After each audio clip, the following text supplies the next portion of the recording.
ఒక చిన్ని గ్రామంలో కౌశల్య అనే గర్భవతి ఉండేది.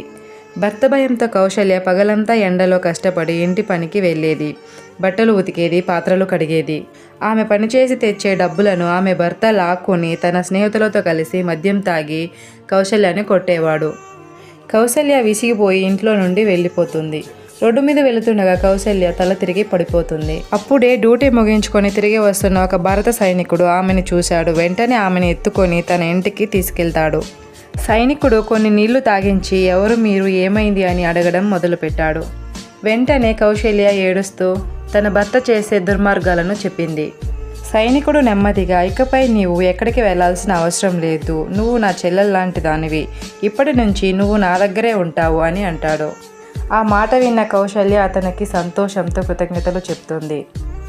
ఈ స్టోరీ మీకు నచ్చినట్టయితే లైక్ చేసి మన ఛానల్ని సబ్స్క్రైబ్ చేసుకోండి. Thanks for watching.